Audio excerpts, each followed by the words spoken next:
Zihninizde oluşan bu boşluğa şimdi tek bir sesin dolmasına izin verin. Rüzgarın sesi. Ama bu bildiğiniz rüzgarlardan değil. Bu milyonlarca tonluk buzun, binlerce metrelik buzulların üzerinde inleyen, dünyanın kemiklerini sızlatan kadim bir fısıltı. Bu, zamanın donduğu, dünyanın devasa bir beyaz pelerinine büründüğü, toprağın değil, buzun hüküm sürdüğü bir çağın sesi. Bu sesin içinde insanlığın henüz emeklediği bir dönemin nefesi gizli.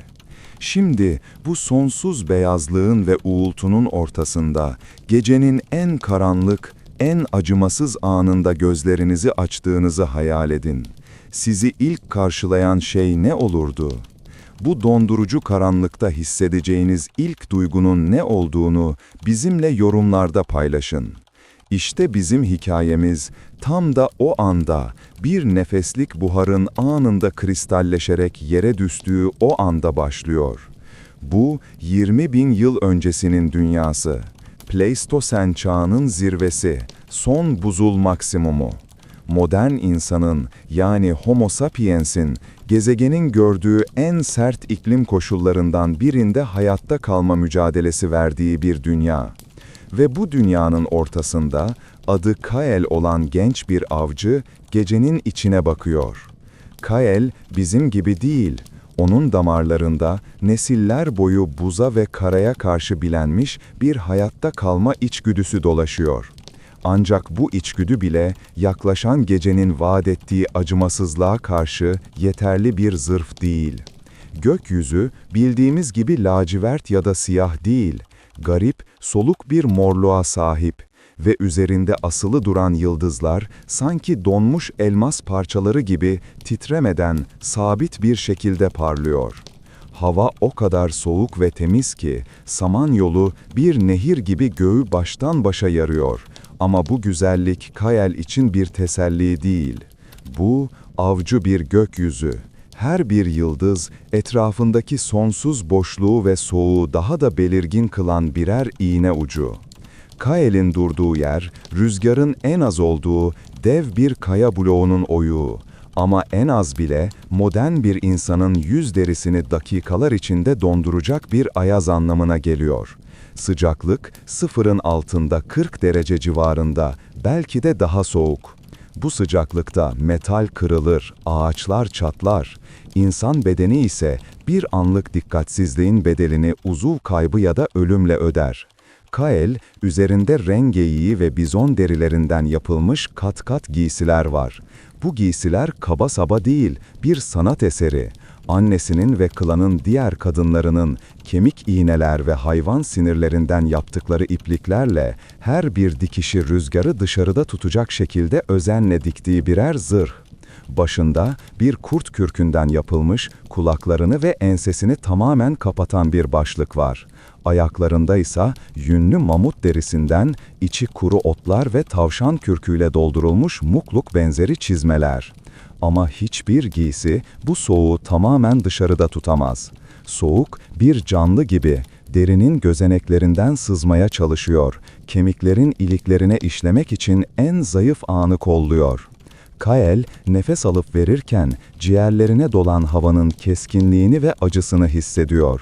Her nefes, içerideki nemin donarak binlerce küçük buz kristaline dönüşmesiyle ciğerlerini yakan bir eylem. Bu yüzden nefesi burnundan alıp ağzını yüzünü örten kürkün arasından yavaşça veriyor. Bu, havanın biraz olsun ısınmasını ve ciğerlerinin donmasını engellemesini sağlayan atalarından öğrendiği bir teknik. Dışarıda, mağaranın güvenli alanının sadece birkaç yüz metre ötesinde tek bir görev için bulunuyor: gözcülük. Klan, birkaç gün önce büyük bir bizon sürüsünün izine rastladı. Bu, kışın ortasında beklenmedik bir lütuf. Ancak bu lütuf, aynı zamanda büyük bir tehlikeyi de beraberinde getiriyor. Bizonları takip eden başka avcılar da var ve bu avcılar dört ayaklı. Mağara aslanları, Kael'in klanından çok daha eski, çok daha ölümcül avcılar. Bir de yalnız gezen devler var, kısa yüzlü ayılar. Bu yaratıklar bir bizonu tek bir pençe darbesiyle devirebilecek kadar güçlü. Kael, gecenin içine bakıyor. Kael, bizim gibi değil. Onun damarlarında nesiller boyu buza ve karaya karşı bilenmiş bir hayatta kalma içgüdüsü dolaşıyor. Ancak bu içgüdü bile yaklaşan gecenin vaat ettiği acımasızlığa karşı yeterli bir zırh değil. Gökyüzü bildiğimiz gibi lacivert ya da siyah değil, garip, soluk bir morluğa sahip ve üzerinde asılı duran yıldızlar sanki donmuş elmas parçaları gibi titremeden sabit bir şekilde parlıyor. Hava o kadar soluk ve temiz ki Samanyolu bir nehir gibi göğü baştan başa yarıyor. Ama bu güzellik Kael için bir teselli değil. Bu avcı bir gökyüzü. Her bir yıldız etrafındaki sonsuz boşluğu ve soğuğu daha da belirgin kılan birer iğne ucu. Kael'in durduğu yer rüzgarın en az olduğu dev bir kaya bloğunun ocuğu. Ama en az bile modern bir insanın yüz derisini dakikalar içinde donduracak bir ayaz anlamına geliyor. Sıcaklık sıfırın altında 40 derece civarında, belki de daha soğuk. Bu sıcaklıkta metal kırılır, ağaçlar çatlar. İnsan bedeni ise bir anlık dikkatsizliğin bedelini uzuv kaybı ya da ölümle öder. Kael, üzerinde ren geyiği ve bizon derilerinden yapılmış kat kat giysiler var. Bu giysiler kaba saba değil, bir sanat eseri. Annesinin ve klanın diğer kadınlarının kemik iğneler ve hayvan sinirlerinden yaptıkları ipliklerle her bir dikişi rüzgarı dışarıda tutacak şekilde özenle diktiği birer zırh. Başında bir kurt kürkünden yapılmış, kulaklarını ve ensesini tamamen kapatan bir başlık var. Ayaklarındaysa yünlü mamut derisinden, içi kuru otlarla ve tavşan kürküyle doldurulmuş mukluk benzeri çizmeler. Ama hiçbir giysi bu soğuğu tamamen dışarıda tutamaz. Soğuk bir canlı gibi derinin gözeneklerinden sızmaya çalışıyor. Kemiklerin iliklerine işlemek için en zayıf anı kolluyor. Kael nefes alıp verirken ciğerlerine dolan havanın keskinliğini ve acısını hissediyor. Her nefes içerideki nemin donarak binlerce küçük buz kristaline dönüşmesiyle ciğerlerini yakan bir eylem. Bu yüzden nefesini burnundan alıp ağzını yüzünü örten kürkün arasından yavaşça veriyor. Bu, havanın biraz olsun ısınmasını ve ciğerlerinin donmasını engellemesini sağlayan atalarından öğrendiği bir teknik. Dışarıda, mağaranın güvenli alanının sadece birkaç yüz metre ötesinde tek bir görev için bulunuyor: gözcülük. Klan, birkaç gün önce büyük bir bizon sürüsünün izine rastladı. Bu, kışın ortasında beklenmedik bir lütuf. Ancak bu lütuf, aynı zamanda büyük bir tehlikeyi de beraberinde getiriyor. Bizonları takip eden başka avcılar da var ve bu avcılar 4 ayaklı. Mağara aslanları, Kael'in klanından çok daha eski, çok daha ölümcül avcılar. Bir de yalnız gezen devler var, kısa yüzlü ayılar. Bu yaratıklar bir bizonu tek bir pençe darbesiyle devirebilecek kadar güçlü. Başında bir kurt kürkünden yapılmış, kulaklarını ve ensesini tamamen kapatan bir başlık var. Ayaklarındaysa yünlü mamut derisinden, içi kuru otlarla ve tavşan kürküyle doldurulmuş mukluk benzeri çizmeler. Ama hiçbir giysi bu soğuğu tamamen dışarıda tutamaz. Soğuk bir canlı gibi. Derinin gözeneklerinden sızmaya çalışıyor, kemiklerin iliklerine işlemek için en zayıf anı kolluyor. Kael, nefes alıp verirken ciğerlerine dolan havanın keskinliğini ve acısını hissediyor. Her nefes, içerideki nemin donarak binlerce küçük buz kristaline dönüşmesiyle ciğerlerini yakan bir eylem. Bu yüzden nefesini burnundan alıp ağzını ve yüzünü örten kürkün arasından yavaşça veriyor. Bu, havanın biraz olsun ısınmasını ve ciğerlerinin donmasını engellemesini sağlayan atalarından öğrendiği bir teknik. Dışarıda, mağaranın güvenli alanının sadece birkaç yüz metre ötesinde tek bir görev için bulunuyor: gözcülük. Klan, birkaç gün önce büyük bir bizon sürüsünün izine rastladı. Bu, kışın ortasında beklenmedik bir lütuf. Ancak bu lütuf aynı zamanda büyük bir tehlikeyi de beraberinde getiriyor. Bizonları takip eden başka avcılar da var. Ve bu avcılar 4 ayaklı. Mağara aslanları, Kael'in klanından çok daha eski, çok daha ölümcül avcılar. Bir de yalnız gezen devler var, kısa yüzlü ayılar. Bu yaratıklar bir bizonu tek bir pençe darbesiyle devirebilecek kadar güçlü. Kael'in görevi bu gece avcılarının mağaraya tehlikeli bir şekilde yaklaşıp yaklaşmadığını gözlemlemek. Elinde ucu ateşte sertleştirilmiş ve keskin bir çakmak taşıyla yontulmuş uzun bir mızrak var. Bu mızrak onun kolunun bir uzantısı ama bir mağara aslanının karşısında ne kadar işe yarayacağını düşünmek bile istemiyor. Asıl güvencesi sessizliği ve tecrübesi.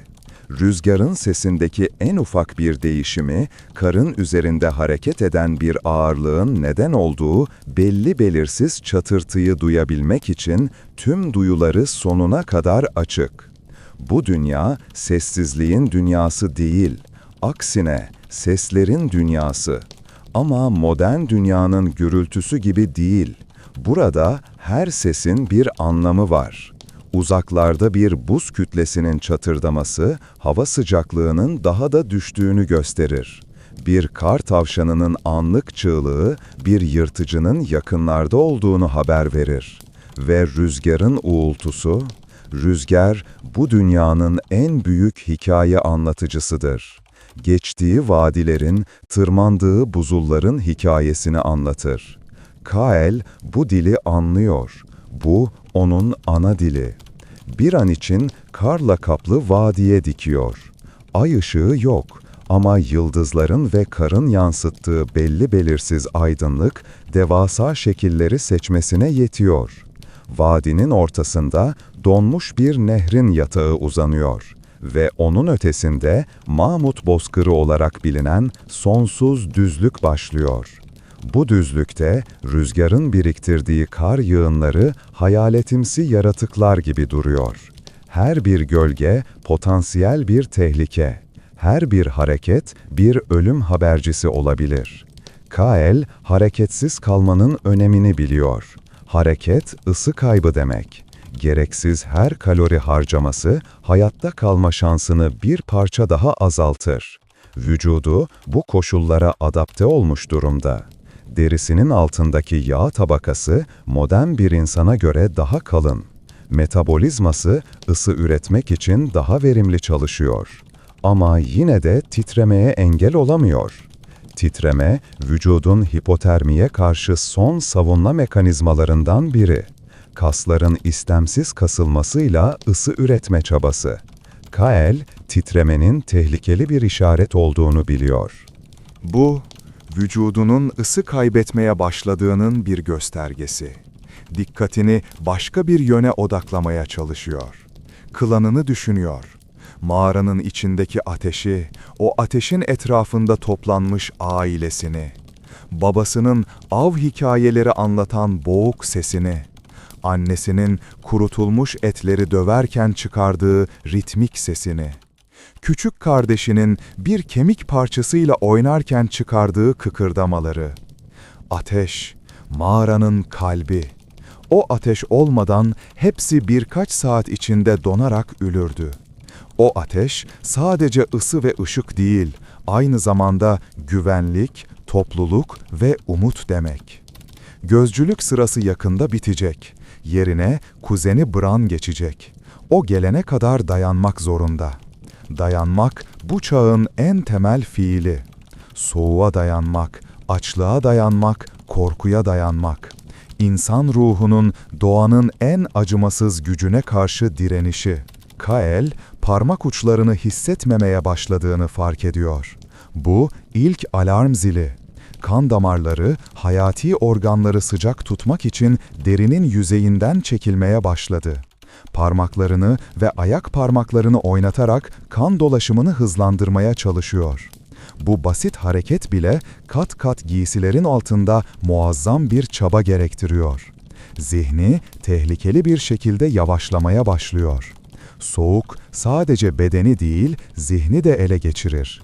Önce uyuşukluk, sonra kayıtsızlık ve en sonunda tatlı, ölümcül bir uyku isteği. Bu, donmanın en tehlikeli aşamasıdır. Vücut mücadeleyi bırakır ve teslim olur. Kael, bu hissi daha önce yaşamış olan yaşlıların hikayelerini dinledi. Kaybolan avcıların, bir ağacın dibine kıvrılmış, sanki huzur içinde uyuyormuş gibi donmuş bedenlerinin hikayelerini. Bu düşünce onu sarsarak kendine getiriyor. Ölüm, bu dünyada her zaman bir olasılık. Ama bu gece değil. Bu gece yaşayacak. Gözlerini tekrar vadiye çeviriyor. Ve o anda bir şey görüyor. Bir hareket. Gölgelerin arasında ondan çok daha büyük, çok daha güçlü bir gölge. Yavaşça, kendinden emin adımlarla ilerliyor. Bu bir bizon değil, bir aslan da değil. Bu bir mağara ayısı. Ursus speleus. Soyu tükenmiş bir dev. Kael'in kalbi göğüs kafesinde donmuş bir kuş gibi çırpınıyor. Ayı mağaraya doğru gelmiyor. Sadece vadiyi geçiyor. Ama bu yakınlık bile kanını dondurmaya yetiyor. O an anlıyor ki bu dünyada hayatta kalmak sadece soğukla savaşmak demek değil. Bu, kendinden çok daha güçlü, çok daha eski güçlerin arasında neredeyse görünmez olarak yaşamayı öğrenmek demek. Bu, saygı duymak ve korkmak arasındaki ince çizgide yürümek demek. Ayı, gölgelerin arasında kayboluyor. Kael, dakikalarca nefesini tutarak bekliyor. Tehlike geçti.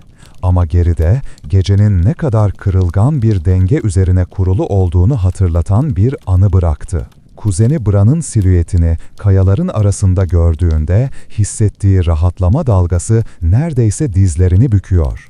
Sessizce yer değiştiriyorlar. Tek bir kelime bile etmeden. Sözcüklere gerek yok. Bir bakış, bir baş işareti yeterli. Kael, mağaraya doğru geri dönerken attığı her adımda hayatın ne kadar değerli olduğunu hissediyor. Mağaranın girişi karanlık bir ağız gibi duruyor. Ama Kael için bu dünyanın en güvenli rahmi. İçeriden gelen duman kokusu, kavrulmuş etin aroması ve insan seslerinin boğuk mırıltısı onu içeri çekiyor. Bu onun evi. Bu onun sığınağı. Ve bu gece bir gece daha bu sığınakta hayatta kalmayı başardı. Ama gece henüz bitmedi. Ve buzul çağında hiçbir gece kolay geçmez. Bu sadece başlangıçtı. Vücudunun en çok ihtiyaç duyduğu şey sıcaklık ve dinlenmeydi. Ama zihni gördüğü devasa ayının görüntüsüyle meşguldü. Bu karşılaşmalar nadir değildi ama her biri insanın bu vahşi topraklardaki yerini acı bir şekilde hatırlatıyordu. Onlar zirve avcıları değildi. Onlar kurnaz ve zeki kurtulanlardı. Bu düşüncelerle mağaranın girişindeki kalın, ağır deriden yapılmış perdeyi araladı ve içeri adımını attı. Onu karşılayan sıcaklık ve ışık dışarıdaki ölümcül soğukla o kadar tezat oluşturuyordu ki bir anlığına gözleri kamaştı ve ruhunun rahatladığını hissetti. Bu, hayatta kalmanın en somut, en içgüdüsel ödülüydü. Mağaranın içindeki hayat kendi ritmi ve kurallarıyla akıp gidiyordu. Kael içeri girdiğinde, dış dünyanın acımasız sessizliğinin yerini yaşamın o tanıdık ve rahatlatıcı sesleri aldı. Mağaranın içi tek bir büyük odadan ibaret değildi. Burası binlerce yıl boyunca suyun ve zamanın kireç taşına oyduğu birbirine bağlı odacıklar ve galerilerden oluşan bir labirentti. Klan, en büyük ve girişe en yakın olan ana odayı ortak yaşam alanı olarak kullanıyordu. Tavan, is ve kurumla kararmıştı. 10 binlerce gecenin ateşinden geriye kalan bir miras. Duvarlarda ateşin titrek ışığıyla dans eden devasa gölgeler uzayıp kısalıyordu. Bu gölgeler mağara sakinlerinin kendileri kadar canlıydı. Sanki klanın atalarının ruhları duvarlarda yeniden hayat bulmuş gibiydi. Mağaranın merkezinde tüm bu yaşamın kaynağı olan ateş yanıyordu. Bu basit bir kamp ateşi değildi. Bu nesillerdir sönmeden korunan kutsal bir ocaktı. Ateşin etrafı büyük ve yassı taşlarla çevrilmiş, ortasında derin bir çukur oluşturulmuştu. Bu çukurda közler her zaman canlı tutulurdu. Gündüzleri avcılar veya toplayıcılar yola çıktığında bu közlerden bir parçasını yavaş yanan bir mantarın içinde ya da kil bir kapta yanlarında götürürlerdi. Ateşi yeniden yakmak son derece zahmetli ve bazen imkansız bir işti. Bu yüzden onu korumak klanın en önemli göreviydi. Ateşin sorumluluğu genellikle en yaşlı ve en tecrübeli kadına, ateşin anasına aitti. Şu anki ateşin anası Shona adında, yüzü zamanın haritası gibi kırışıklıklarla dolu bilge bir kadındı. Kael, Shona'nın ateşin başında oturduğunu gördü.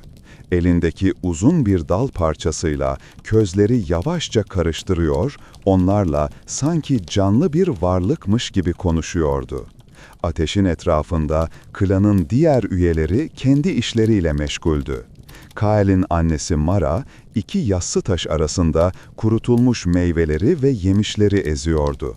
Bu, kışın nadir bulunan bitkisel besinleri ete katmak için hazırlanan bir tür pemmikanaydı.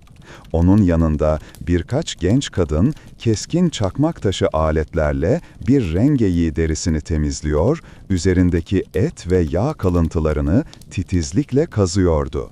Bu deri ya yeni bir giysi ya da uyumak için kullanılacak sıcak bir post olacaktı. Erkeklerse başka bir köşede toplanmıştı. Kael'in babası Bor, birkaç avcıyla birlikte mızrak uçlarını onarıyordu. Kırık çakmak taşı uçlarını, ısıtılmış huş ağacı katranı ve sinir iplikleri kullanarak ahşap gövdelere yeniden sabitliyorlardı. Bu iş sabır ve ustalık gerektiriyordu. Kusurlu bir mızrak, bir av sırasında ölüm ve yaşam arasındaki fark anlamına gelebilirdi. Mağaranın havası birçok farklı kokunun karışımından oluşuyordu. Yanan ardıç odununun reçineli kokusu, pişen etin iştah açıcı aroması, işlenen derilerin keskin kokusu, insan bedenlerinin ve kuru otların topraksı kokusu. Bu bir evin kokusuydu. 20.000 yılın evi. Kael ateşin yanına doğru yürüdü. Annesi başını kaldırıp ona gülümsedi. Bu gülümsemede hem sevgi hem de rahatlama vardı.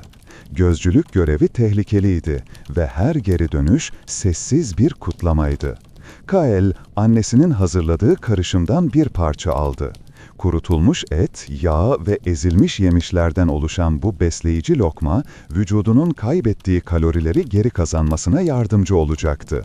Tadı modern damaklara göre yavan ve sert olabilirdi ama Kael için bu hayatta kalmanın tadıydı.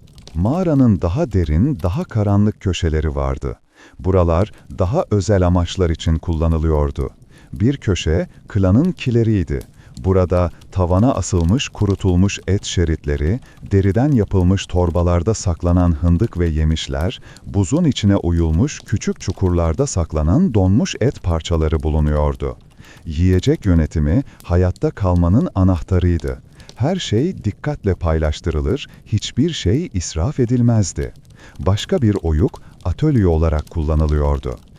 Burada en yetenekli zanatkarlar, çakmak taşından aletler, kemikten iğneler, fil dişinden süs eşyaları yaparlardı.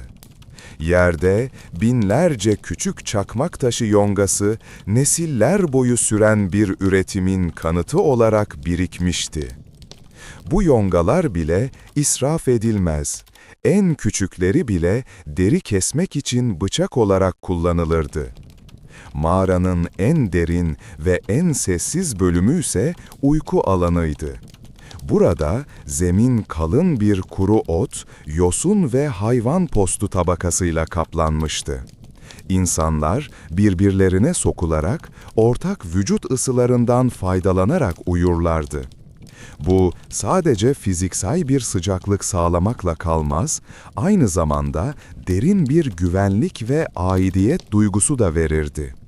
Birbirlerinin nefeslerini duyarak bir bütünün parçası olarak uykuya dalarlardı. Sosyal yapı bu ortak yaşam alanında şekillenirdi. Klan yaklaşık 30 kişiden oluşan geniş bir aileydi. Liderlik en güçlü avcıya değil, en bilge ve en tecrübeli olana aitti. Kararlar genellikle yaşlılar konseyi tarafından uzun tartışmalardan sonra alınırdı. Herkesin bir rolü vardı.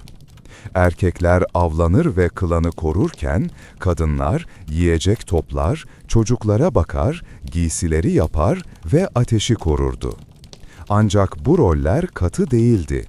Kadınlar da küçük hayvanları avlayabilir, erkekler de çocukların bakımıyla ilgilenebilirdi. Önemli olan klanın bir bütün olarak hayatta kalmasıydı. Bu küçük toplumda kişisel mülkiyet kavramı çok sınırlıydı. Aletler, giysiler kişisel olabilirdi ama avlanan hayvan, toplanan yiyecek tüm klanın malıydı. Paylaşım bir erdem değil, bir zorunluluktu. Açgözlülük veya bencillik tüm toplumu tehlikeye atacak en büyük suçlardı. Hikaye anlatıcılığı bu toplumun kültürel dokusunun merkezindeydi. Ateşin etrafında yaşlılar atalarının hikayelerini, büyük avları, ruhlar dünyası hakkındaki mitleri anlatırlardı. Bu hikayeler sadece eğlence aracı değildi. Onlar, klanın tarihini, yasalarını, inançlarını ve hayatta kalma bilgilerini nesilden nesile aktaran sözlü kitaplardı. Çocuklar bu hikayeleri dinleyerek dünyanın nasıl işlediğini, tehlikelerden nasıl kaçınacaklarını ve iyi bir klan üyesinin nasıl olması gerektiğini öğrenirlerdi. Kael, babasının yanına oturdu ve mızrağını kontrol etmeye başladı. Ucu sağlamdı ama ahşap gövdede küçük bir çatlak fark etti. Bunu sinir iplikleriyle sıkıca onarması gerekecekti. Babası Bor, Kael'in gördüğü ayıyı sormadı. Kael'in yüzündeki ifadeden gecenin olaysız geçmediğini anlamıştı. Ama burada kelimelerden çok sessizlik konuşurdu. Tehlikenin geçtiğini ve oğlunun güvende olduğunu bilmek ona yetiyordu. Bir süre sessizce birlikte çalıştılar. Bu, aralarındaki bağın bir parçasıydı. Birlikte alet yapmak, birlikte ava hazırlanmak.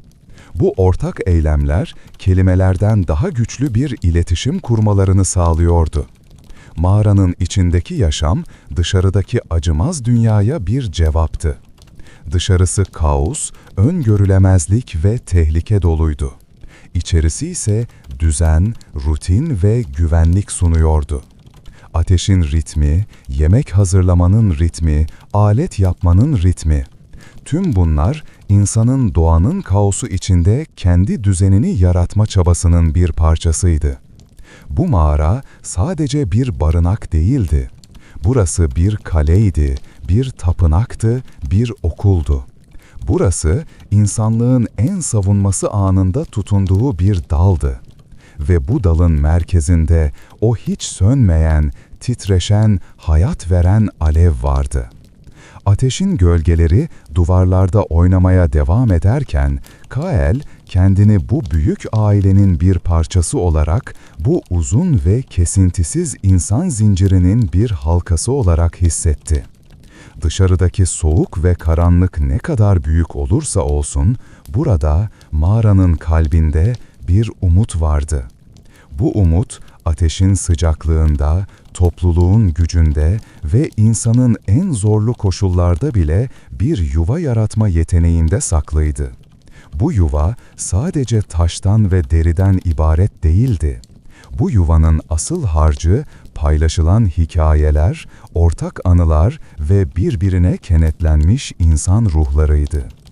Gece ilerledikçe mağaradaki sesler yavaş yavaş azaldı. Çocuklar annelerinin yanında uykuya daldılar. yetişkinlerin sohbetleri fısıltılara dönüştü.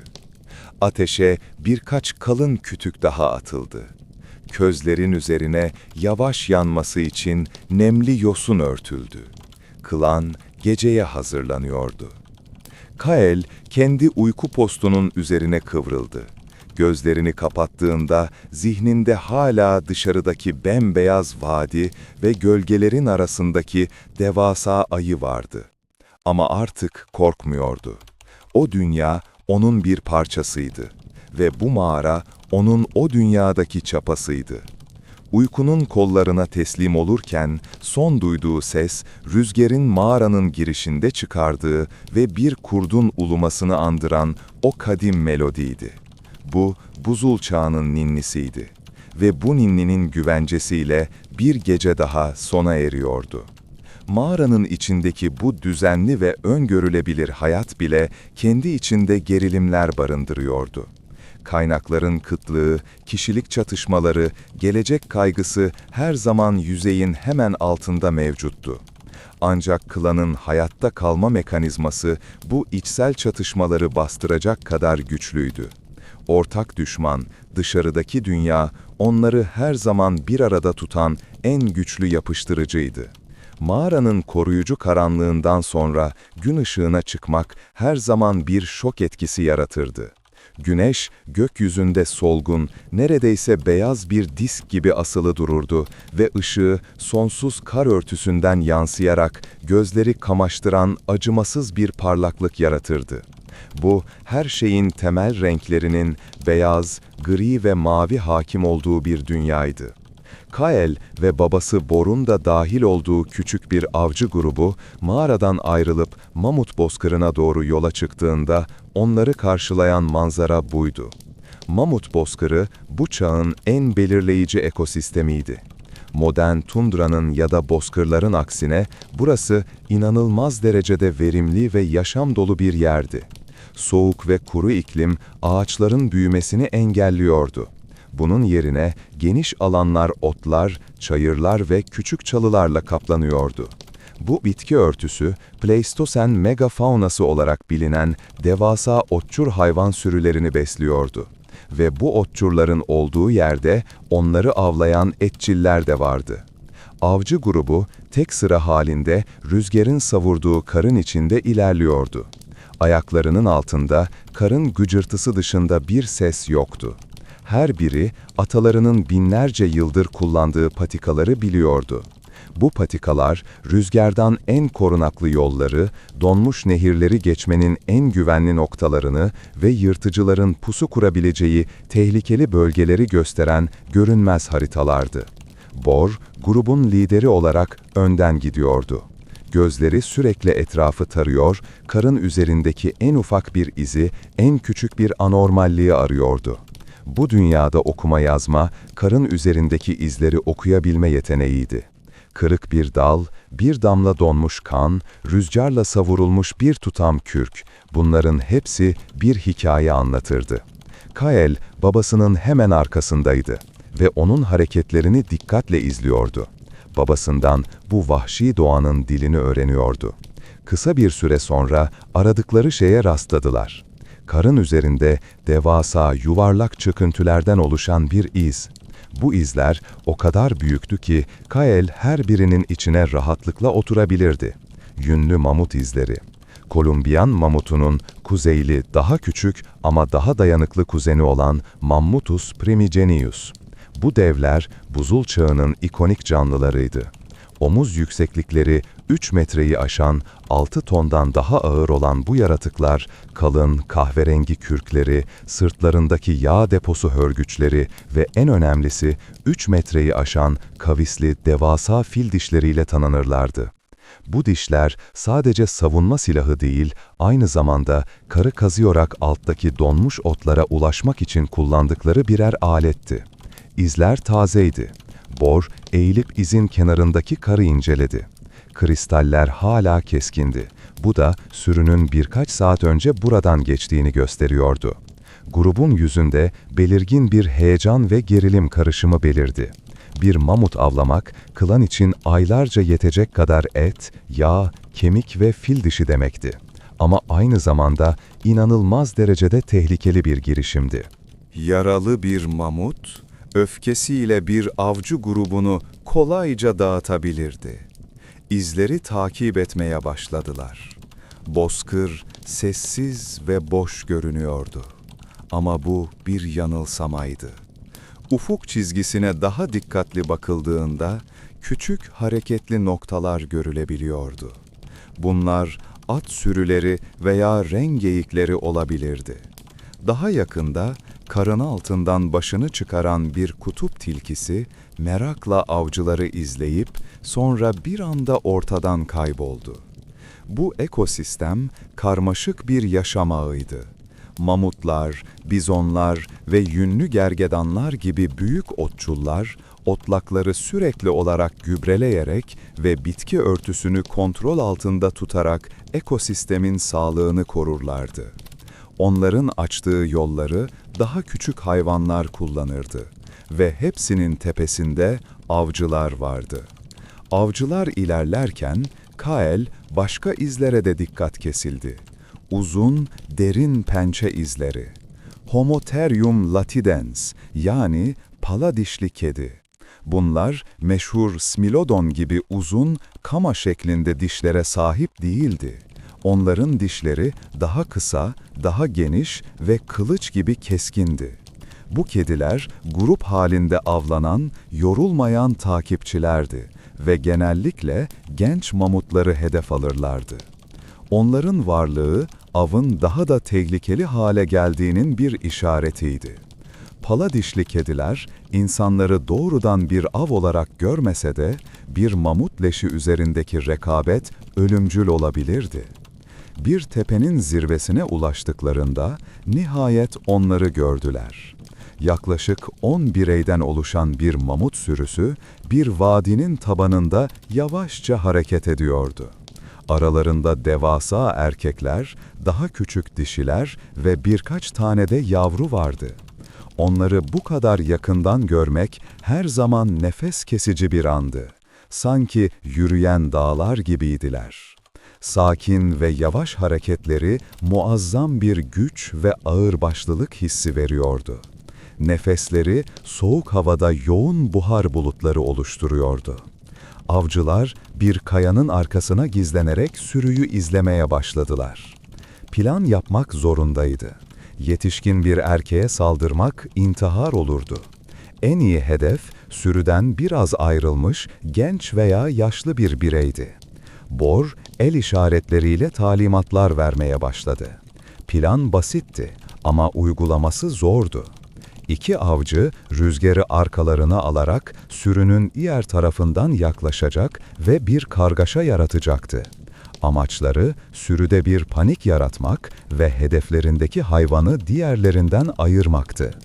Kael ve Bor'un da dahil olduğu ana grup ise hedefin kaçış yolunu kesmek için uygun bir pozisyonda bekleyecekti.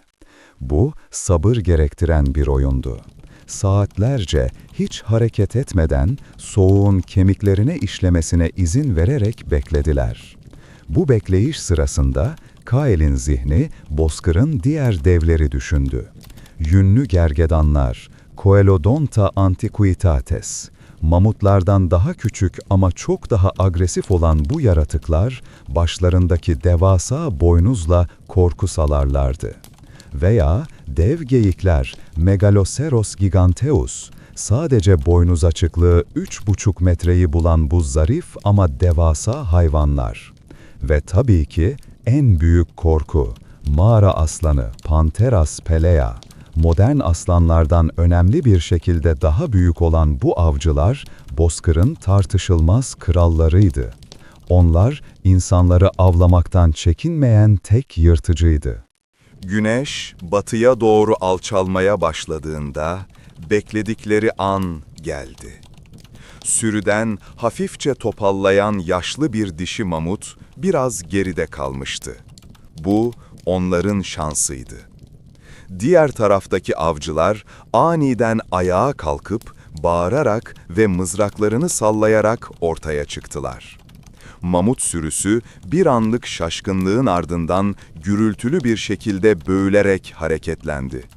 Panik halindeki devlerin toprağı sarsan ayak sesleri bir gök gürültüsü gibiydi. Plan işe yaramıştı. Yaşlı dişi sürüden ayrı düşmüş ve tam da avcıların istediği yöne dar bir geçide doğru koşmaya başlamıştı. Bor ve grubu saklandıkları yerden fırladı. Şimdi her şey hıza ve cesarete bağlıydı. Mamut onları fark ettiğinde öfkeyle böğürdü ve devasa başını salladı. Kael'in kalbi göğüs kafesini delercesine atıyordu. Bu korku ve adrenalinin en saf haliydi. Avcılar hayvanın etrafında bir çember oluşturarak sürekli hareket ediyor, mızraklarını saplamak için bir anlık boşluk arıyorlardı. Bu bir güç savaşı değil, bir yıpratma savaşıydı. Amaç hayvana tek bir ölümcül darbe indirmek değil, çok sayıda yara açarak onu kan kaybından zayıflatmaktı. Bor, en tecrübeli avcı olarak ilk hamleyi yaptı. Mamutun yanından hızla geçerken mızrağını hayvanın kaburgalarına arasına sapladı. Mamut acıyla böğürerek döndü, fil dişlerini savurdu. Bor saniyelik bir farkla yana kaçarak kurtuldu. Şimdi sıra diğerlerindeydi. Kael bir anlığına tereddüt etti, o devasa yaratığın gözlerinde acı ve öfkeyle birlikte eski bir zeka parıltısı gördü. Ama tereddütün yeri yoktu. Klanının hayatta kalması bu anki cesaretine bağlıydı. Derin bir nefes aldı ve ileri atıldı. Mızrağını mamutun arka bacağına daha ince olduğu bir noktaya sapladı. Bu ölümcül bir yara değildi ama hayvanın hareketini yavaşlatacaktı. Savaş uzun ve yorucu bir şekilde devam etti. Avcılar birer birer hamlelerini yapıyor, sonra hızla geri çekiliyorlardı. Mamut giderek yavaşlıyordu. Vücudundan akan kan, bembeyaz karın üzerinde parlak kırmızı lekeler bırakıyordu. Sonunda dev hayvan dizlerinin üzerine çöktü. Artık savaşacak gücü kalmamıştı. Ama gözlerindeki yaşam ateşi hala sönmemişti. Bor yanına yaklaştı. Bu, avın en zor ve en saygı dolu anıydı. Hayvanın acısını dindirmek gerekiyordu. Bor, mızrağını kaldırdı ve tek bir güçlü hareketle mamutun kalbine sapladı. Dev yaratık son bir kez titredi ve sonra yan tarafına devrildi. Bir anlık sessizlik oldu. Avcılar nefes nefese bu devasa yaratığın cansız bedenine bakıyorlardı. Bu bir zaferdi ama aynı zamanda hüzünlü bir andı. Bu hayvanın ruhuna saygı duyuyorlardı. Onun ölümü onlara yaşam verecekti. Bor, mamutun başına elini koydu ve klanının dilinde hayvanın ruhuna teşekkür eden ve ondan af dileyen eski bir dua fısıldadı. Bu sadece bir av değil, bir ritüeldi. Doğa ile insan arasındaki karmaşık, acımasız ama saygı dolu ilişkinin bir yansımasıydı. Şimdi asıl zor iş başlıyordu. Bu devasa bedeni parçalamak ve etleri, deriyi, kemikleri mağaraya taşımak günler sürecekti. Ve kan kokusu bozkırdaki diğer avcıları da bu bölgeye çekecekti. Hızlı ve dikkatli olmak zorundaydılar. Güneş ufukta kaybolurken avcılar ilk ateşlerini yaktılar. Gece boyunca hem leşi koruyacaklar hem de çalışmaya devam edeceklerdi. Kael ateşe bakarken bugün öğrendiği dersi düşünüyordu. Mamut, bozkırın sadece devlerin yaşadığı bir yer değildi. Burası yaşam ve ölümün, cesaret ve korkunun, saygı ve zorunluluğun iç içe geçtiği dev bir arenaydı. Ve insan bu arenada hayatta kalabilmek için sadece güçlü değil, aynı zamanda bilge ve saygılı olmak zorundaydı. Mamut avının zaferi, klan için bir dönüm noktasıydı. Ancak bu zaferin meyvelerini toplamak, avın kendisi kadar meşakkatli bir sanattı. Mağaraya taşınan devasa et ve kemik yığınları şimdi işlenmeyi bekleyen bir hazineydi.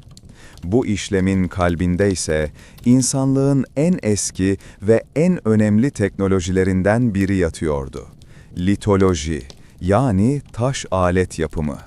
Ve bu sanatın ustaları için en değerli materyal çakmak taşıydı. Mağaranın atölye olarak kullanılan köşesi her zamankinden daha hareketliydi. Kael, klanın en yaşlı ve en usta alet yapıcısı olan Gorn'un yanında diz çökmüş, onu hayranla izliyordu. Gorn'un elleri, yılların tecrübesiyle nasırlaşmış ve şekil değiştirmişti. Ama parmakları, bir cerrahın parmakları kadar hassas ve kontrollüydü. Önünde donmuş nehir yatağından getirilmiş, yumru şeklinde mat siyah bir çakmak taşı nodülü duruyordu.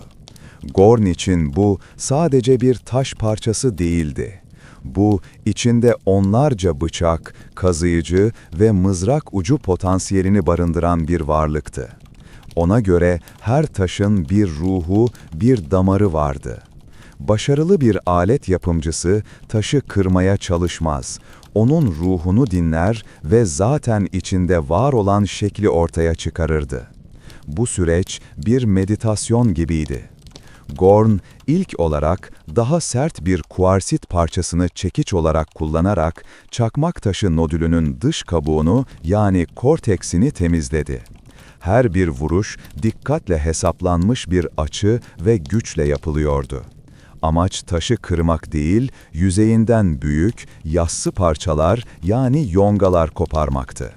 Bu yongaların kenarları doğal olarak o kadar keskindi ki modern bir neşterle yarışabilirdi. Bir yonganın kenarı sadece birkaç molekül kalınlığında olabilirdi. Bu ilk aşamada çıkan büyük yongalar bile israf edilmez, et kesmek veya derileri yüzmek için kaba bıçaklar olarak kullanılırdı. Korteks temizlendikten sonra Gorn asıl işe başladı. Elinde artık hazırlanmış bir çekirdek vardı. Amacı, bu çekirdekten belirli bir şekle, boyuta sahip dilgi adı verilen uzun, dar ve paralel kenarlı yongalar çıkarmaktı. Bu, üst paleolitik dönemin en belirgin teknolojilerinden biriydi ve önceki dönemlerin daha kaba aletlerine göre çok daha verimli bir ham madde kullanımı sağlıyordu. Gorn, çekiç taşını bıraktı ve eline bir geyik boynuzunun ucundan yapılmış daha yumuşak bir çekiç aldı. Bu, daha hassas bir kontrol sağlıyordu. Çekirdeğin kenarında vurma platformu adı verilen küçük bir alanı daha küçük bir taşla aşındırarak hazırladı. Bu, darbenin enerjisinin daha verimli bir şekilde taşa iletilmesine ve kırılmanın istenen yönde ilerlemesini sağlayacaktı. Kael nefesini tutarak izliyordu. Gorn bir anlığına gözlerini kapattı, sanki taşın içindeki gerilim hatlarını hissediyormuş gibiydi. Sonra hızlı ve keskin bir hareketle boynuz çekici hazırladığı platforma vurdu. Mükemmel bir sesle çekirdeğin yüzeyinden neredeyse şeffaf, uzun ve zarif bir dilgi ayrıldı. Bu, binlerce denemenin, nesiller boyu aktarılan bilginin ve malzemenin doğasına dair derin bir anlayışın sonucuydu. Gorn bu işlemi defalarca tekrarladı. Her seferinde çekirdeğin etrafında dönerek bir öncekinin bıraktığı izi bir sonraki için platform olarak kullanarak düzenli bir şekilde dilgiler çıkardı. Sonunda elinde neredeyse tamamen tükenmiş, piramit şeklinde bir çekirdek ve yanında bir deste keskin dilgi kalmıştı. Bu dilgiler İsviçre çakısının buzul çağındaki karşılığıydı. Her biri farklı bir amaca hizmet etmek üzere daha da işlenebilirdi. Gorn, dilgilerden birini aldı ve Kael'e uzattı. Klanın yaşamı sadece avlanmak, alet yapmak ve hayatta kalmanın fiziksel zorluklarıyla sınırlı değildi. İnsan ruhunun daha derin, daha soyut bir boyutu vardı. Ve bu boyut, mağara sisteminin en karanlık, en ulaşılmaz köşelerinde kendini gösteriyordu. Burası, sıradan klan üyelerinin nadiren girdiği, sadece şamanın ve onun seçtiği birkaç kişinin bildiği kutsal bir alandı. Bir akşam, ateşin etrafındaki günlük işler sona erdiğinde, klanın şamanı, yaşlı Elara, Kael'in yanına geldi. Elara, diğerlerinden farklıydı. Gözleri, sanki aynı anda hem bu dünyayı, hem de başka bir dünyayı görüyormuş gibi derin ve gizemli bakardı. Hareketleri, yavaş ve ölçülüydü. O, ruhlar dünyasıyla insanlar arasındaki köprüydü.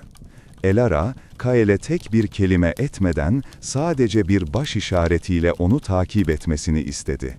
Kael, kalbinin heyecanla çarptığını hissetti. Bu bir onurdu. Şaman, onu kutsal mağaralara götürecekti. Ellerinde, hayvan yağıyla dolu, içine yosun fitili yerleştirilmiş basit taş lambalarla, ortak yaşam alanının ötesine, mağaranın soğuk ve sessiz derinliklerine doğru ilerlemeye başladılar. Dar geçitlerden eğilerek, kaygan zeminlerde dikkatle yürüyerek ilerlediler. Hava giderek soğuyor ve nemleniyordu. Tek ses, damlayan suyun ve kendi adımlarının yankısıydı. Bu yolculuk sadece fiziksel bir ilerleyiş değildi. Aynı zamanda zihinsel bir hazırlıktı. Dünyevi kaygıları geride bırakıp ruhani bir aleme adım atıyorlardı. Yaklaşık yarım saatlik bir yürüyüşün ardından devasa bir salona ulaştılar. Buranın tavanı o kadar yüksekti ki lambalarının titrek ışığı en tepeye ulaşamıyordu. Ve duvarlar canlı gibiydi. Onlarca, belki de yüzlerce hayvan figürü, duvarların ve tavanın her santimetresini kaplıyordu. Lambanın ışığı duvarlarda gezindikçe, bizonlar, atlar, mamutlar ve geyikler sanki hareket ediyor, koşuyor, nefes alıp veriyor gibiydi. Bu, Lascaux ya da Altamira gibi binlerce yıl sonra keşfedilecek olan büyük sanat galerilerinden biriydi. Kael, nefesini tutmuş, etrafındaki bu muhteşem manzarayı izliyordu. Bu resimleri daha önce de görmüştü ama her seferinde aynı huşu ve hayranlık duygusunu yaşıyordu. Bunlar basit çizimler değildi.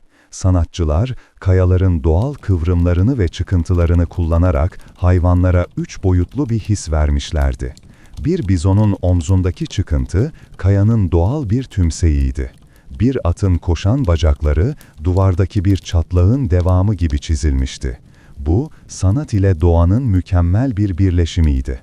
Elara, Kael'i bir duvara yaklaştırdı. Burada, diğerlerinden daha taze görünen bir bölüm vardı. Duvar, yeni bir resim için hazırlanmıştı. Elara, yanında getirdiği deri bir çantayı açtı. İçinde bu sanatın malzemeleri vardı. Kırmızı ve sarı aşı boyası, okr topakları, siyah manganez oksit ve odun kömürü. Bu pigmentleri hayvan yağı, kan veya bitki öz suyu gibi bağlayıcılarla karıştırarak boyalarını hazırlıyorlardı. Elara, Kael'e kırmızı bir okr topağını ve yassı bir taşı verdi. Kael'in görevi bu taşı kullanarak okru toz haline getirmekti.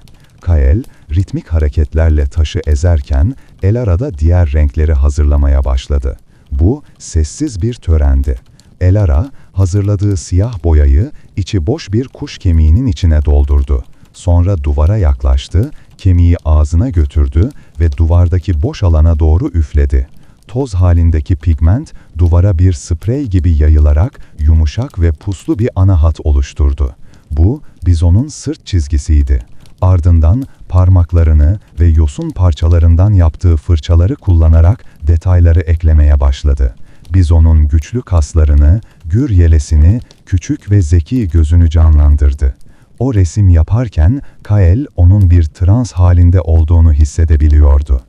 Elara sadece bir hayvanı kopyalamıyordu. O, bizonun ruhunu, onun özünü yakalamaya çalışıyordu. Bu sanatın amacı neydi? Bu, arkeologların ve antropologların yüzyıllardır tartıştığı bir soru.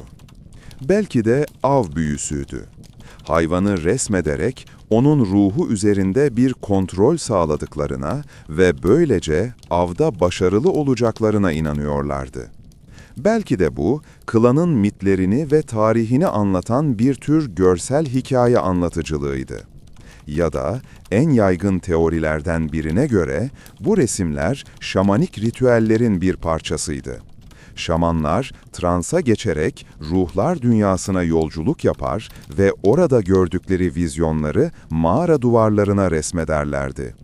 Duvarlardaki bazı garip, yarı insan yarı hayvan figürler ve geometrik şekiller bu teoriyi destekler nitelikteydi. Kael, duvarlardaki başka detayları fark etti. El izleri.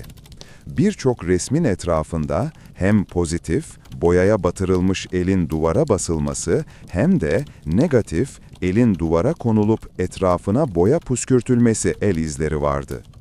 Bunlar sanatçıların imzaları mıydı? Yoksa ruhlar dünyasıyla bir temas kurma, duvardan içeri uzanma eylemi miydi? Anlamı ne olursa olsun, bu izler binlerce yıl ötesinden gelen çok kişisel bir dokunuştu. O an Kael, bu sanatın sadece hayvanlarla ilgili olmadığını anladı. Bu, insanla ilgiliydi. İnsanın evrendeki yerini anlama, kaosa bir anlam verme, ölümlülüğe karşı bir iz bırakma çabasıydı. Bu resimler, biz buradaydık, yaşadık, gördük, hissettik diye haykıran sessiz çığlıklardı. Elara, Bizon'u bitirdiğinde geri çekildi ve eserine baktı. Lambanın ışığında Bizon sanki duvardan fırlayacakmış gibi canlı duruyordu. Elara Kael'e döndü. Gözlerinde yorgunluk ama aynı zamanda bir tatmin vardı. Kael'e boş duvarda küçük bir yer gösterdi. "Şimdi sıra sende," der gibiydi. Kael'in elleri titriyordu. O bir sanatçı değildi. Ama bu bir yetenek sınavı değildi. Bir katılım davetiydi. Elini kalan kırmızı boyaya batırdı ve tereddütle Elara'nın gösterdiği yere bastı. Elinin sıcaklığı mağaranın soğuk taşına geçti. Elini çektiğinde avucunun izi binlerce yıl orada olan diğer izlerin yanına yerini almıştı. O an Kael sadece Kael değildi. O, atalarının uzun zincirinin bir parçasıydı. O, bu fısıldayan duvarların bir parçası olmuştu.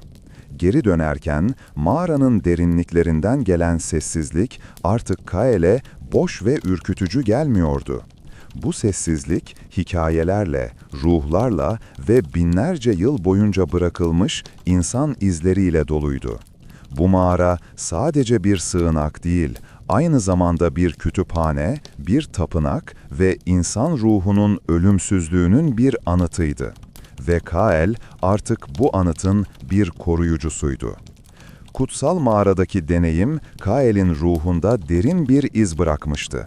Artık avlandığı hayvanlara sadece birer et ve deri kaynağı olarak bakmıyordu. Onların da bir ruhu, bir özü olduğunu ve avın sadece bir öldürme eylemi değil, ruhlar arasında karmaşık bir alışveriş olduğunu anlamıştı. Bu yeni bakış açısı, onu bekleyen en büyük sınavda, yani mamut avının ikinci ve daha zorlu aşamasında ona rehberlik edecekti. Avcı grubunun yaşlı dişiyi başarıyla devirmesi, savaşın sadece ilk perdesiydi. Asıl mücadele şimdi başlıyordu. Devasa leşi, bozkırın diğer aç hayvanlarından korumak ve klanın geri kalanını yardım için çağırmak. Grubun en hızlı koşucusu olan Ren, derhal mağaraya doğru yola çıkmıştı.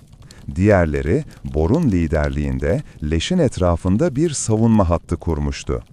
Kan kokusu buzlu havada kilometrelerce öteye yayılıyor ve bir davetiye gibi bozkırın tüm leşçilerini çağırıyordu. Gece çökerken ilk misafirler geldi. Bir sırtvan sürüsü, Crocota spelea.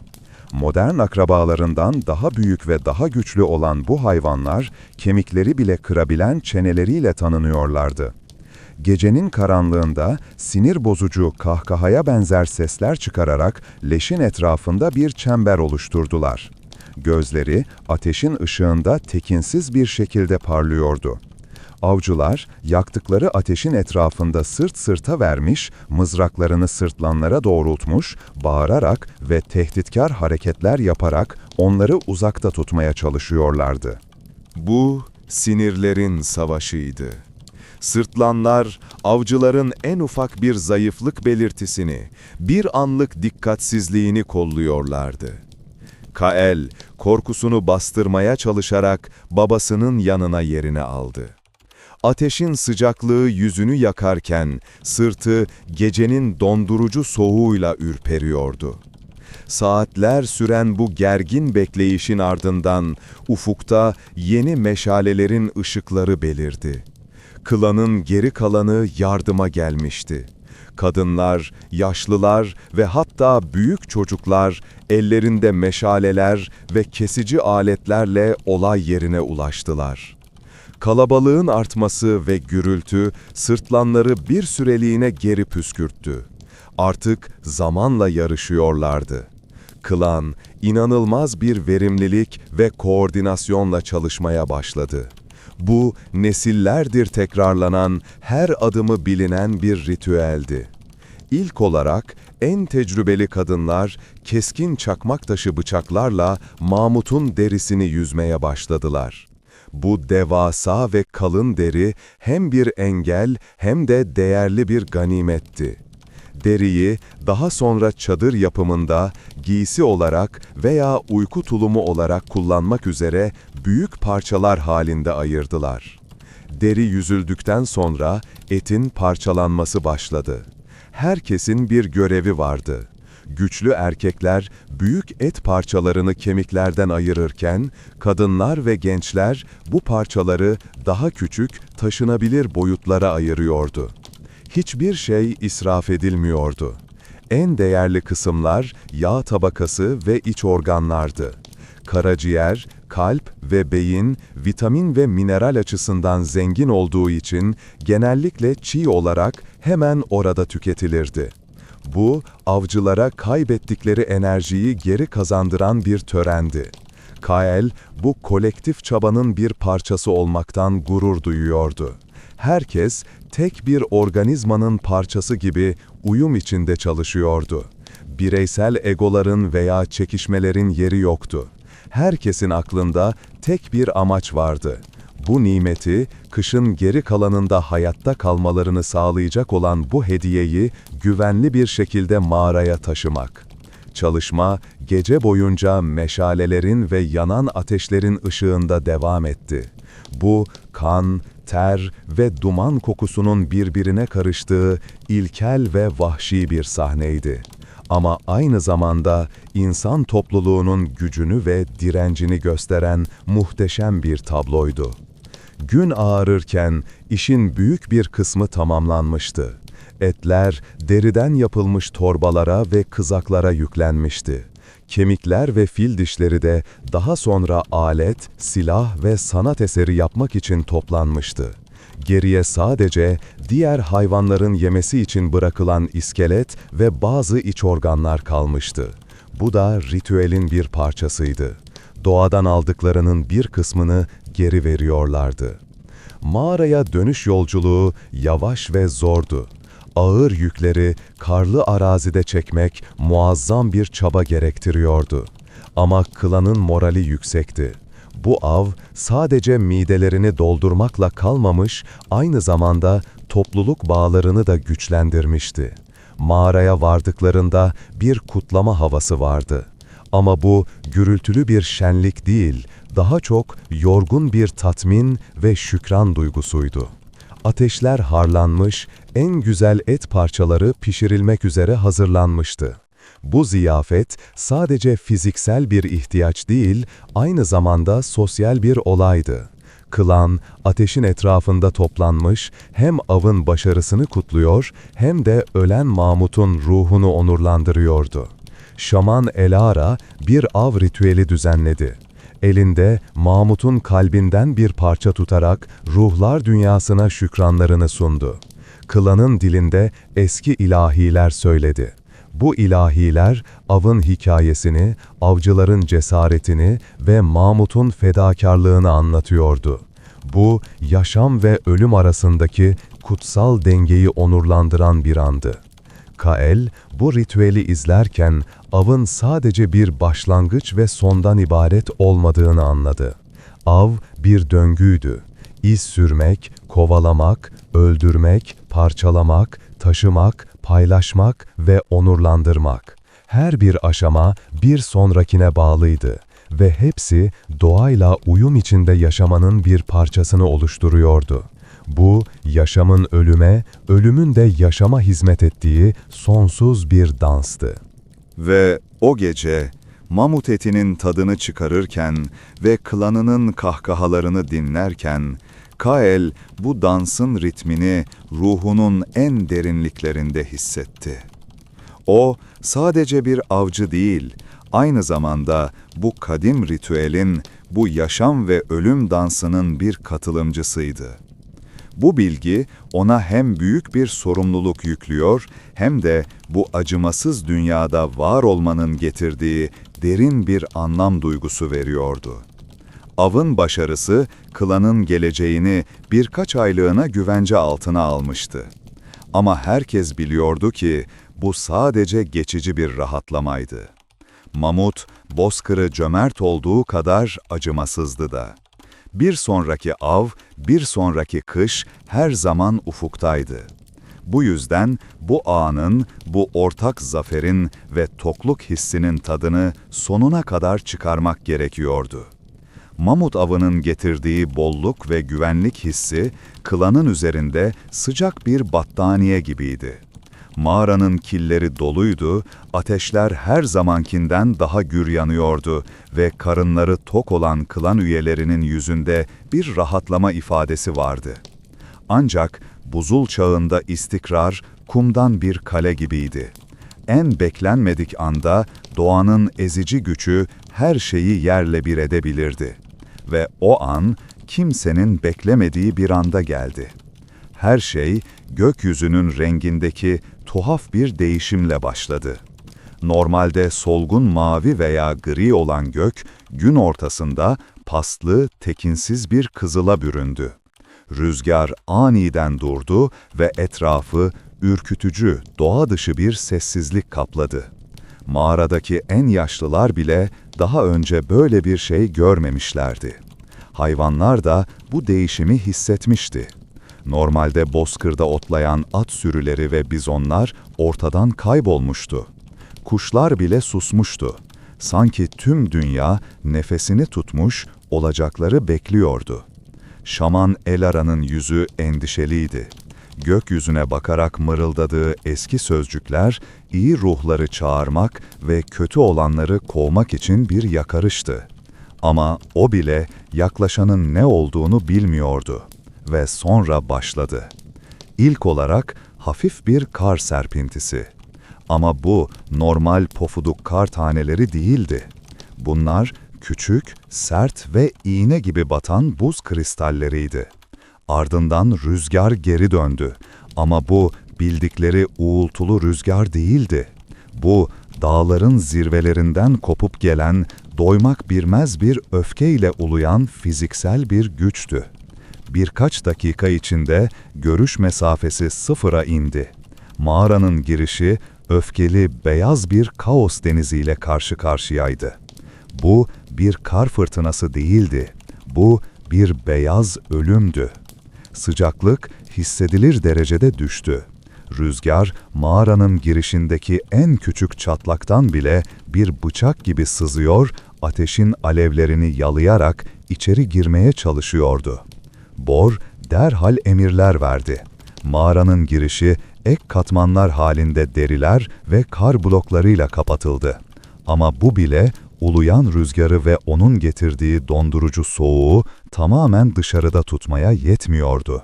Fırtına sadece dış dünyayı değil, mağaranın içindeki düzeni de tehdit ediyordu. Klan, normalde olduğundan çok daha küçük bir alana, ateşin etrafına sıkışmak zorunda kaldı. Gerginlik, havadaki duman kadar yoğundu. Günler geçmeye başladı. Fırtınanın ne kadar süreceğini kimse bilmiyordu. Dışarıdaki dünya tamamen yok olmuştu. Zaman kavramı ateşin yanma döngüsüne ve midelerindeki acı hissine indirgenmişti. Mamut etleri hala boldu ama en büyük endişe yakıttı. Ateşi bu kadar uzun süre harlı tutmak normalden çok daha fazla odun gerektiriyordu. Mağaradaki odun stokları tehlikeli bir şekilde azalıyordu. Eğer ateş sönerse Fırtına onları öldürmese bile soğuk öldürecekti. 3. gün kriz patlak verdi. Ateşin gücü azalmaya başlamıştı. Közler zayıflıyor, alevler titriyordu. Shona, ateşin anası, tüm tecrübesine rağmen çaresizdi. Elindeki son kuru odun parçalarını da ateşe atmıştı. Klanın üzerinde fırtınanın uğultusundan daha korkutucu bir sessizlik vardı. Bu, umutsuzluğun sessizliğiydi. İşte o anda Kael'in aklına bir fikir geldi. Mamut avından getirdikleri devasa kemikleri hatırladı. Genellikle alet yapmak için kullanılan bu kemikler aynı zamanda ilik ve yağ bakımından da zengindi. Belki de babasına fikrini anlattı. Bor bir an tereddüt etti. Kemikler çok değerliydi ama hayatları daha değerliydi. Başını sallayarak onayladı. Kael ve babası kiler bölümüne gidip en büyük mamut kemiklerinden birkaçını getirdiler. Sert bir taşla kemikleri kırdılar. İçlerinden donmuş, beyaz bir madde olan ilik çıktı. Bu iliği ve kemiklerin etrafındaki yağlı parçaları zayıflayan ateşin közlerinin üzerine yerleştirdiler. Bir an için hiçbir şey olmadı. Sonra yağ erimeye ve cızırdamaya başladı. Ardından beklenmedik bir şekilde parlak, sarı bir alev yükseldi. Kemikler yavaş ama istikrarlı bir şekilde yanmaya başlamıştı.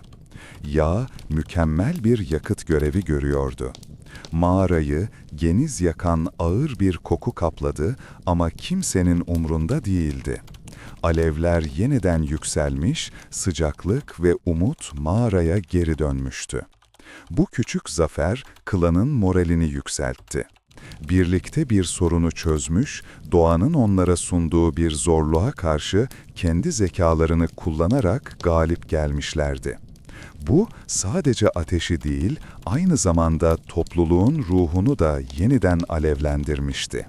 Fırtına 2 gün daha devam etti. Klan bu süre boyunca mamut kemiklerini yakarak hayatta kaldı. Bu zorunluluktan doğan bir yenilikti ve gelecek nesillere aktarılacak değerli bir bilgi olacaktı. 5. günün sabahında bir şeyin değiştiği hissedildi. Rüzgarın uğultusu bir fısıltıya dönüşmüştü. Dışarıda bir sessizlik vardı. Bor birkaç kişiyle birlikte mağaranın girişini dikkatlice açtı. Gördükleri manzara nefes kesici ve korkutucuydu. Dünya tamamen yeniden şekillenmişti. Bildikleri vadi, tepeler ve patikalar metrelerce yüksekliğindeki karın altında kaybolmuştu. Her yer saf, el değmemiş bir beyazlıktı. Gökyüzü ise parlak, berrak bir maviydi. Fırtına bitmişti. Ancak bu yeni dünya, yeni zorluklar anlamına geliyordu. Av hayvanları ya ölmüş ya da daha korunaklı bölgelere göç etmişti. Yiyecek bulmak fırtınadan önce olduğundan çok daha zor olacaktı. Ve klan önemli bir kaynağını alet yapımında kullanacakları kemiklerin büyük bir kısmını yakmak zorunda kalmıştı. Kızıl Nehrin donduğu gece olarak anılacak olan bu fırtına, klanın hafızasına kazınacaktı. Bu, doğanın ne kadar öngörülemez ve güçlü olduğunun ve insanın hayatta kalmasının ne kadar ince bir ipliğe bağlı olduğunun bir hatırlatıcısıydı.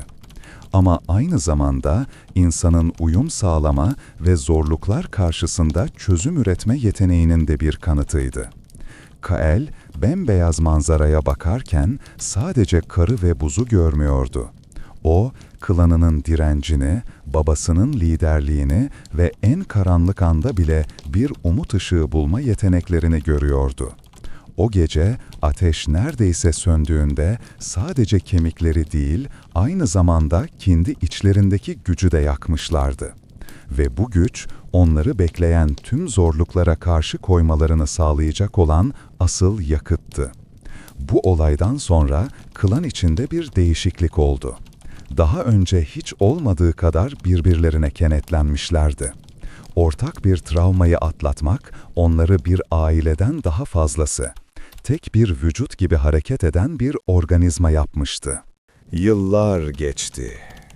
Kael artık genç bir avcı değil, klanın en saygı duyulan avcılarından biri olmuş, kendi ailesini kurmuştu. Babası Bor yaşlanmış, liderliği yavaş yavaş Kael'e devretmişti. Şaman Elara ruhlar dünyasına göçmüş, onun yerini yetiştirdiği genç bir kadın almıştı. Klan birçok kış atlatmış, birçok av yapmış, birçok zorluğa göğüs germişti. Ama şimdi daha önce hiç karşılaşmadıkları yavaş ama karşı konulmaz bir değişimle yüz yüzeydiler. Dünya ısınıyordu. Bu bir mevsimden diğerine fark edilecek kadar hızlı bir değişim değildi. Bu, bir insanın ömrü boyunca ancak hissedebileceği, nesiller boyu süren sinsi bir dönüşümdü. İlk işaretler küçük ve önemsiz görünüyordu. Kışlar eskisinden bir parça daha az sert geçmeye başlamıştı. İlkbaharda karlar birkaç gün daha erken eriyordu. Daha önce hiç görmedikleri bazı kuş türleri yaz aylarında vadiye uğrar olmuştu. Yaşlılar bu küçük değişimleri fark ediyor, atalarının anlattığı büyük kış hikayelerinin artık tam olarak gerçeği yansıtmadığını mırıldanıyorlardı. Ama asıl büyük değişim buzullarda yaşanıyordu. Vadinin kuzey ucunu bir duvar gibi kapatan devasa buzul, her yıl fark edilmeyecek kadar az da olsa geri çekiliyordu. Yaz aylarında buzulun kenarlarından akan suyun sesi eskisinden daha gürültülüydü. Buzulun erimesiyle daha önce hiç görülmemiş çıplak ve çamurlu topraklar ortaya çıkıyordu. Bu yeni topraklarda önce likenler ve yosunlar, sonra çalılar ve en sonunda klanın daha önce hiç bu kadar kuzeyde görmediği cılız huş ağaçları ve söğütler yeşermeye başlamıştı. Bu, manzaranın yavaş yavaş değişmesi demekti. Sonsuz gibi görünen mamut bozkırı yer yer ormanlık alanlarla bölünüyordu. Bu değişim hayvan popülasyonlarını da etkiliyordu. Mamutlar, yünlü gergedanlar ve diğer büyük otçular soğuk ve açık bozkır iklimine adapte olmuşlardı. Ormanların yayılması onların yaşam alanlarını daraltıyordu. Sürüleri giderek daha kuzeye, hala bozkırların hakim olduğu bölgelere doğru çekilmeye başlamıştı. Bu, klan için avın daha da zorlaşması, daha uzun ve tehlikeli yolculuklar yapmaları gerektiği anlamına geliyordu. Onların yerini ise yeni ortama daha iyi uyum sağlayan hayvanlar alıyordu. Daha küçük ve daha çevik olan kızıl geyikler, yaban domuzları ve karacalar ormanlık alanlarda yaşamaya başlamıştı. Bu hayvanları avlamak farklı stratejiler ve farklı silahlar gerektiriyordu. Mamut avında kullanılan ağır ve güçlü mızraklar ormanın sık ağaçları arasında işe yaramazdı. Daha hafif, daha uzağa atılabilen silahlara ihtiyaçları vardı. Bu ihtiyaca cevap olarak klanın zanaatkarları yeni bir teknoloji geliştirdiler. Atlat, yani mızrak atıcı. Bu bir sopa ve ucunda bir kancadan oluşan bir aletti. Mızrak bu kancaya takılıyor ve atlat, avcının kolunu etkili bir şekilde uzatarak mızrağı çok daha uzağa, daha hızlı ve daha isabetli bir şekilde fırlatmasını sağlıyordu. Bu icat avcılıkta bir devrimdi ve klanın değişen koşullara uyum sağlama yeteneğinin bir kanıtıydı. Ancak değişim sadece fırsatlar değil, aynı zamanda yeni tehlikeler de getiriyordu. Eriyen buzullar, nehirlerin daha sık taşlamasına, sellerin yaşanmasına neden oluyordu. Daha önce güvenli olan bazı kamp alanları artık tehlikeli hale gelmişti. Ayrıca güneyden daha önce hiç karşılaşmadıkları yeni insan gruplarının geldiğine dair söylentiler dolaşıyordu. Bu grupların farklı dilleri, farklı gelenekleri ve farklı teknolojileri vardı. Bu karşılaşmalar barışçıl bir ticaret mi yoksa kaynaklar için ölümcül bir rekabet mi getirecekti? Kimse bilmiyordu. Kael bir akşam mağaranın girişinde oturmuş, değişen manzarayı izliyordu. Çocukluğunun dünyası yavaş yavaş gözlerinin önünde kayboluyordu. O sonsuz beyazlık yerini yeşilin ve kahverenginin tonlarına bırakıyordu. Bu değişim, Kael'in içinde hem bir hüzün hem de bir endişe yaratıyordu. Atalarının dünyası, bildikleri her şey köklerinden sarsılıyordu. Bu bir çağın sonuydu. Pleistosen yerini Holosen'e, yani bizim içinde yaşadığımız jeolojik zamana bırakıyordu. Bu binlerce yıl sürecek bir geçiş dönemiydi ve Kael'le halkı tam da bu eşikte duruyordu. Acaba uyum sağlayabilecekler miydi? Yoksa onlar da mamutlar ve yünlü gergedanlar gibi değişen dünyanın kurbanları mı olacaklardı? Bu sorular Kael'in zihnini meşgul ediyordu. Lider olarak klanını bu belirsiz geleceğe hazırlamak zorundaydı. Yeni avlanma tekniklerini öğrenmeleri, yeni kaynakları keşfetmeleri ve belki de en zoru değişimi kabul etmeleri gerekiyordu. Bu, atalarının ruhlarına saygısızlık etmeden, gelenekleri koruyarak ama aynı zamanda yeniliklere de açık olarak yapılması gereken hassas bir dengeydi. Kael, vadinin karşı yamacında daha önce orada olmayan bir şeyi fark etti. Bir duman tütüyordu. Ama bu, kendi klanının ateşinden gelen bir duman değildi. Farklı bir yerden geliyordu. Yabancılar. Onlar buradaydı. Kael ayağa kalktı ve mızrağını eline aldı. Eriyen dünyanın ayak sesleri artık sadece bir fısıltı değil, giderek yaklaşan bir gümbürtüydü. Ve onun klanı bu yeni dünyanın şafağında hayatta kalmak için bir kez daha savaşmak zorunda kalacaktı. Bu sadece silahlarla yapılan bir savaş değil, aynı zamanda bir adaptasyon, bir inovasyon ve bir irade savaşı olacaktı. Gelecek belirsizdi. Ama Kael atalarından bir şey öğrenmişti. İnsan ruhu en sert buzullardan bile daha dayanıklıydı. Ve bu ruh şimdiye kadarki en büyük sınavıyla karşı karşıyaydı. Kael'in gördüğü duman bir çatışmanın değil, yeni bir başlangıcın habercisiydi. Gelen yabancılar düşman değil, aynı kaderi paylaşan, değişen dünyaya uyum sağlamaya çalışan başka insanlardı. İlk başta temkinli ve güvensiz olan ilişkiler zamanla ticarete, bilgi alışverişine ve hatta klanlar arası evliliklere dönüştü. Farklı diller ve gelenekler birbirine karıştı, yeni fikirler ve teknolojiler yayıldı. İnsanlık, buzul çağının sonunda büyük bir kültürel ve genetik kaynaşma yaşıyordu. Kael'in hayatı bu büyük dönüşümün içinde geçti. Klanının eski yaşam tarzlarını yeni dünyanın gerçekleriyle birleştirmesine liderlik etti. Mamutlar ve yünlü gergedanlar yavaş yavaş tarihe karışırken halkı ormanların ve nehirlerin sunduğu yeni zenginlikleri nasıl kullanacaklarını öğrendi. Balıkçılık, küçük hayvan avcılığı ve daha çeşitli bitkileri toplama becerileri geliştirdiler. Mağaralar hala önemli sığınaklardı ama artık daha hareketli bir yaşam tarzı benimsiyor, mevsimlere göre farklı av sahaları arasında göç ediyorlardı.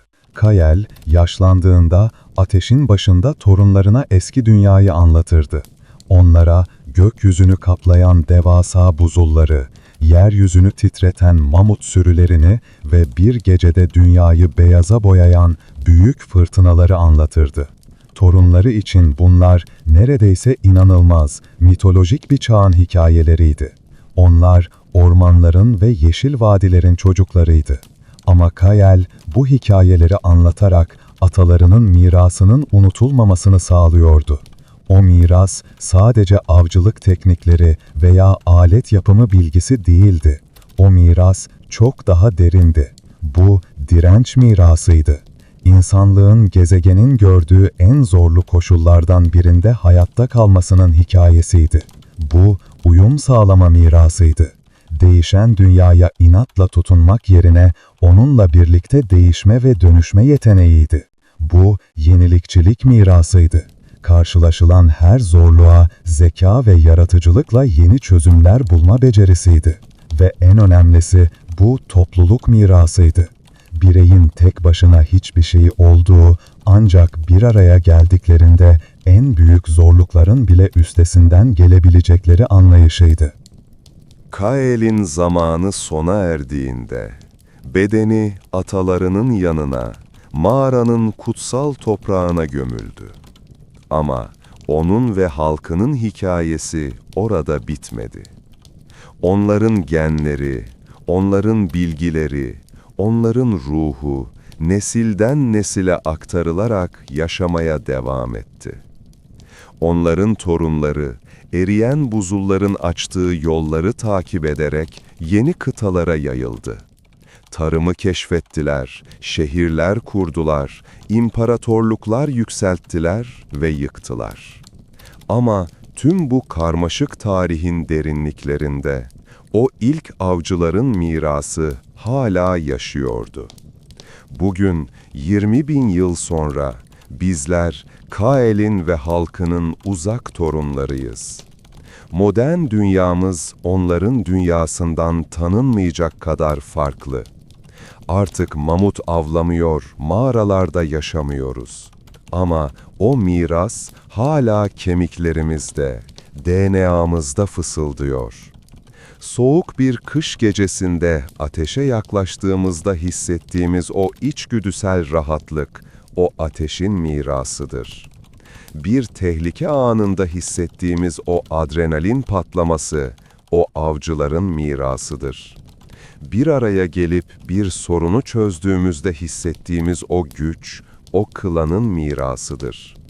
Bir sanat eseri yarattığımızda veya bir hikaye anlattığımızda o fısıldayan duvarların mirasını devam ettiririz. Buzul çağında bir gece bile hayatta kalamayacağımızı düşünürüz. Ve bu modern konforlarımızla muhtemelen doğrudur. Ama unutmamalıyız ki o çağda hayatta kalanların ta kendisiyiz. Onların kanı bizim damarlarımızda akıyor. Onların direnci bizim genlerimizde kodlu. Onlar, insanlık tarihinin en büyük hayatta kalma hikayesinin kahramanlarıydı. Ve biz, onların yankılanan mirasıyız. Hikayemiz, aslında onların hikayesinin bir devamıdır. Ve böylece bir devir daha, tarihin sessiz fısıltıları arasında yerini aldı. Bu geceki yolculuğumuz burada sona eriyor. Eğer bu hikaye size eşlik ettiyse ve zihninizde tatlı izler bıraktıysa, bu huzurlu yatağın bir parçası olmak için kanalımıza abone olmayı unutmayın. Videoyu beğenerek bu eşsiz içeriğin daha fazla kişiye ulaşmasına yardımcı olabilir ve düşüncelerinizi yorumlarda bizimle paylaşarak bu sohbeti zenginleştirebilirsiniz. Bu sakin yolculuğu sevdiklerinizle de paylaşarak onlara da bir uyku hediyesi verin. Şimdi, tarihin derinliklerinden gelen bu fısıltılar eşliğinde tatlı rüyalar dileriz.